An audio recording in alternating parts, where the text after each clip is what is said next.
Going somewhere. Jesus, everyone's looking for you. Let us go on to the neighboring towns so that I might proclaim the message, for that is what I came to do. So he went out to Galilee and began to teach by the sea. He taught them many things in parables.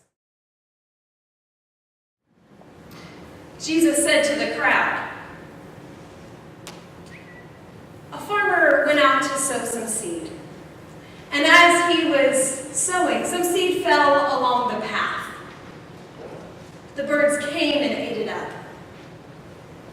Some seed fell on rocky ground, and the seed grew, but it was shallow and had no roots. So when the sun came, it scorched the seed. Some seed fell among the thorny plants, and the seed and the thorns grew up together. But the thorns choked the seed. Some seed fell on good soil. And as it grew, it produced 30 to 1, 60 to 1, 100 to 1. Everyone who has ears to hear, pay attention.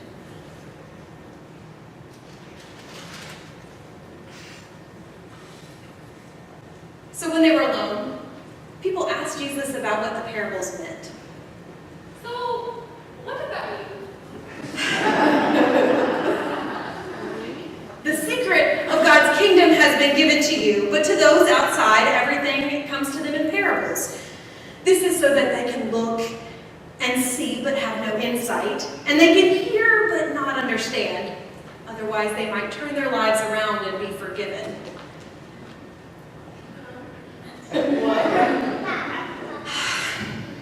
Don't you understand this parable? No. Well, then how can you understand other parables? Okay. The farmer scatters the word. This is the meaning of the seed that fell on the path. When the word is scattered and people hear it right away, Satan comes and steals the word planted in them. Here is the meaning of the seed that fell on rocky path.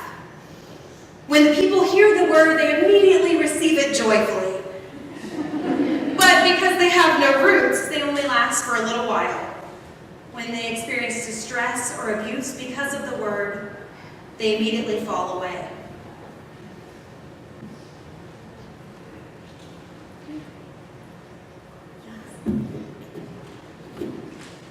Others are like the seed scattered among the thorny plants. These are the ones who have heard the word, but the worries of this life, the false appeal of wealth, and the desire for more things break in and choke the word.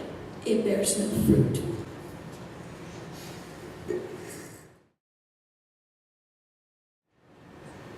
The seeds scattered on good soil are like those who hear the word and embrace it.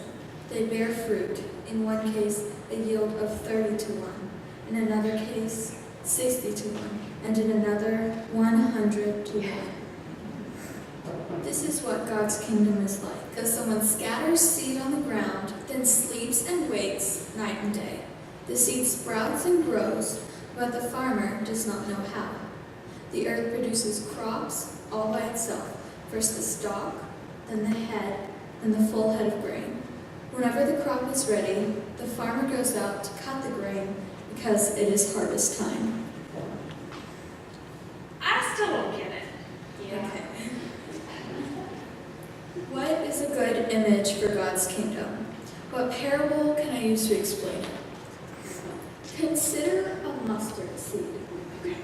When scattered on the ground, it is the smallest of all the seeds on earth. But when it is planted, it grows and becomes the largest of all vegetable plants. It produces such large branches that the birds in the sky are able to nest in its shade.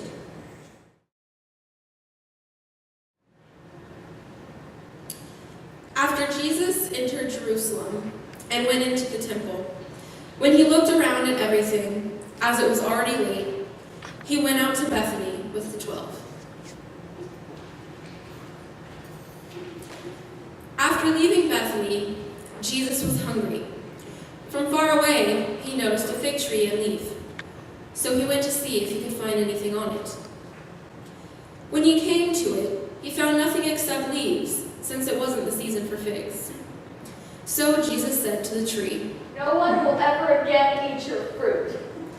His disciples heard this.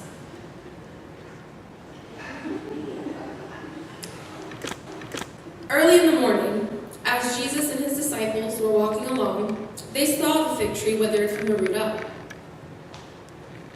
Peter remembered and said to Jesus, "Rabbi, look how the fig tree you cursed has withered and dried out." Have faith in God.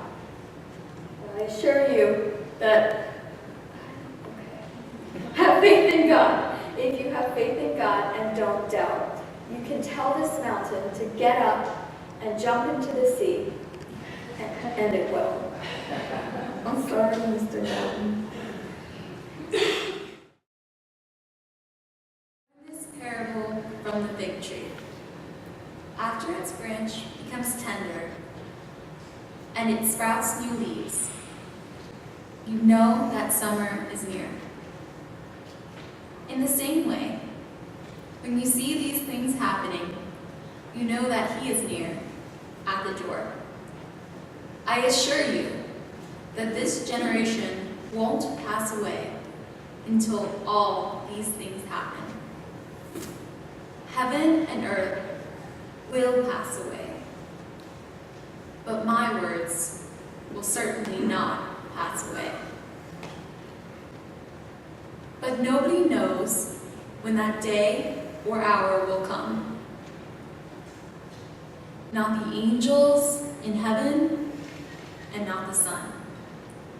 Only the Father knows. Watch out. Stay alert. You don't know when the time is coming. It is as if someone took a trip, left the household behind, and put the servants in charge, giving each one a job to do, and told the doorkeeper to stay alert. Therefore, stay alert. You don't know when the head of the household will come, whether in the evening, or at midnight, or when the rooster crows in the early morning, or at daybreak. Don't let him show up when you weren't expecting and find you sleeping. What I say to you, I say to all. Stay alert. This is the word of the Lord.